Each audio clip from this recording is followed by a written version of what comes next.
اور ایک دفعہ حضور سے پوچھا گیا ای الجہاد افضل یا رسول اللہ، اے اللہ کے رسول سب سے افضل جہاد کون سا ہے؟ فرمایا ان تجاہد نفسک فی طاعت اللہ، اپنے نفس کے خلاف جہاد کرو، اسے اللہ کا مطیع کرو۔ یہ جو اندر کی کشمکش ہے، کشاکش ہے، یہ جہاد فی سبیل اللہ کا نقطہ آغاز، اللہ کا مطیع بنانا ہے نفس کو۔ اس کے ساتھ دو سب لیول اور ہیں۔ اس نفس کو بھڑکانے والی ایک قوت ہے انویزیبل، اور ویزیبل بھی ہے۔ انویزیبل قوت سب سے بڑی ابلیس، شیطان لعین، اور اس کے چیلے چانٹے جنات میں سے، اور ویزیبل میں انسانوں میں جو اس کے ایجنٹ ہیں، جو فحاشی کو کلچر کا نام دے، یہ اس ابلیس کے چیلے ہیں۔ ان کے خلاف جہاد نہیں کریں گے آپ، اگر آپ ان کے خلاف ایگریسو ایٹیٹیوڈ اختیار نہیں کریں گے تو آپ ان کے دباؤ میں آ جائیں گے۔ ان الشیطان لکم عدوا فاتخذوہ عدوا، اے لوگوں یہ شیطان تمہارا دشمن ہے، اس کو اپنا دشمن سمجھو۔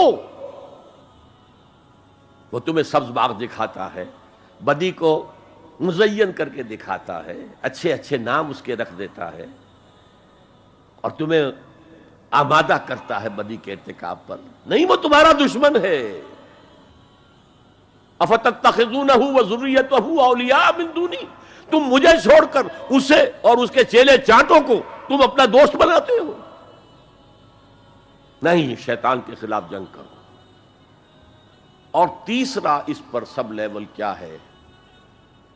معاشرہ اگر بگڑا ہوا ہے، اس کا عمومی رجحان برائی کی طرف ہے، تو سوشل پریشرز آپ کو ادھر دھکیلتے ہیں۔ جیسے کہ اگر کوئی موب جا رہا ہے تو اس کے ساتھ چلنا تو بہت آسان ہے، وہ خود ہی آپ کو دھکیلتا ہوا لے جائے گا۔ اس کے خلاف چلنا بہت مشکل کام۔ ہو سکتا ہے آپ بڑی زور لگا کے 4 قدم آگے بڑھیں، پھر کوئی ریلا آئے 10 قدم پیچھے لے جائے۔ تب دو ہی راستے ہیں، زمانہ بات و سازت تو بعد زمانہ بے ساز۔ یا تو پیسو معاملہ ہے، زمانہ تمہارے ساتھ سازگاری نہیں کرتا، چھوڑو تم زمانے کے ساتھ سازگاری اختیار کر لو، چلو تم ادھر کو ہوا ہو جدھر کی۔ ایک یہ ہے کہ نہیں، زمانہ بات و سازت تو بعد زمانہ ستیس۔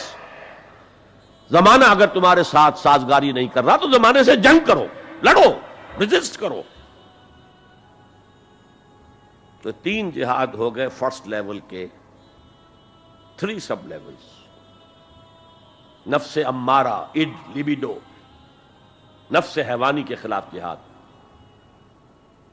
اس کو بھڑکانے والے، وسوسہ اندازی کرنے والے، اس میں پھونکے مارنے والے، شیطان اور اس کی ذریت مانوی اور ذریت نسلی، جنات اور انسانوں میں جو اس کے ایجنٹ ہیں، ان کے خلاف جہاد، معاشرے کے خلاف ایک اسٹرگل۔ اب یہ 3 جہاد آپ نے کر لیے، اللہ توفیق دے ہم میں سے ہر ایک کو، تو اب یہ جہاد آپ کے جسم سے باہر نکلے گا، خارج میں آئے گا۔ دوسری منزل ہے نظریاتی تصادم۔ اگر آپ نے ایمان کا نظریہ اختیار کیا ہے تو الحاد کا نظریہ رکھنے والے بھی موجود ہیں۔ آپ نے توحید کے نظریے کو اختیار کیا ہے تو مشرکانہ عقائد رکھنے والے بھی موجود ہیں۔ They are bound to resist. اس کے خلاف جہاد کرنا ہوگا، محنت کرنی ہوگی، اپنی بات کو دلائل سے ثابت کرنا ہوگا، اپنی بات کو اچھے انداز میں حسن اسلوب سے لوگوں کے دلوں تک پہنچانا ہوگا۔ ظاہر بات ہے وقت لگے گا، جان کھپے گی، اور اگر آپ انتہائی سنسیئر ہیں یہ آپ کا ایک لائف لانگ اور ہول ٹائم جو ہے آپ کی انگیجمنٹ ہوگی۔ اینڈ ٹائم از منی۔ جہاد بالمال، جہاد بالنفس،